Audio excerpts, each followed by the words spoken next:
Hello, guys. Excel, welcome. Welcome back. What was that? Today we're talking about Man of Steel #1. So Bendis is here. He's not coming anymore. Thankfully, he is already here. And I have to say first that I was really worried about him writing Superman. Don't get me wrong, I love the guy. He looks like a very nice person, and many of his stories are usually very interesting.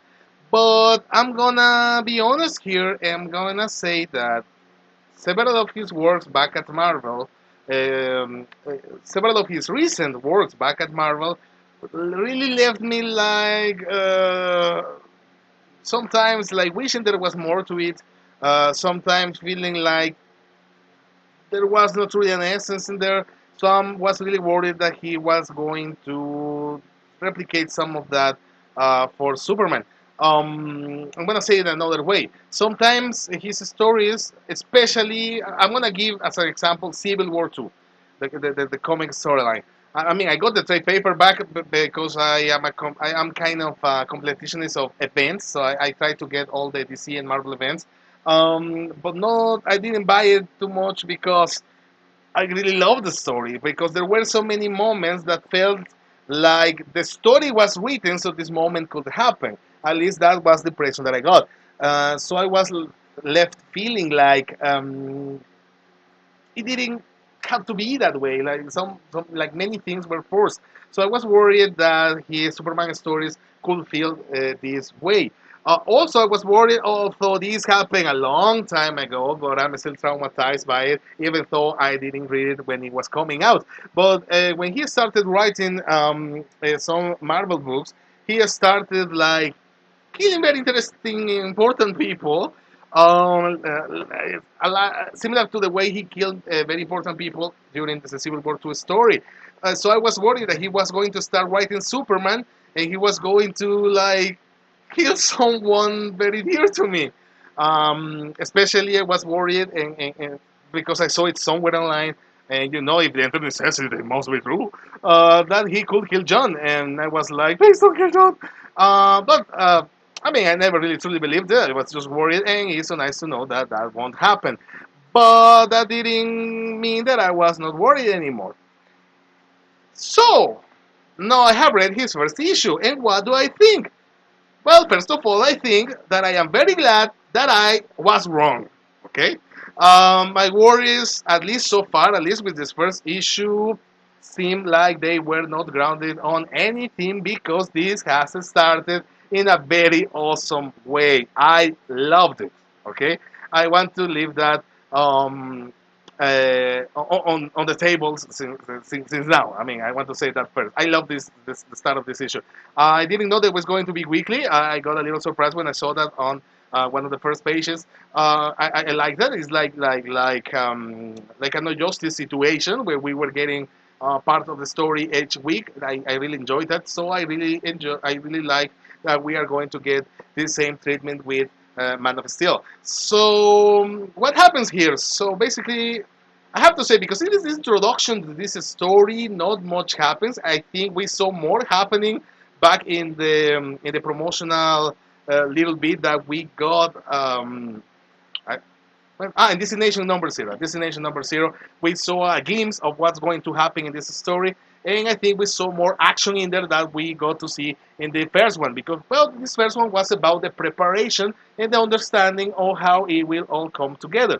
And what I really loved is that the way they started presenting this new enemy, this new villain, and his motivations, and a little, and some flashbacks that really goes some understanding of where he is coming from. I really like how it was handled. But the thing that I really enjoyed the most is the following. There are two things on this issue that I normally don't see on, or I haven't been seeing on Superman comics, even though I've been liking them.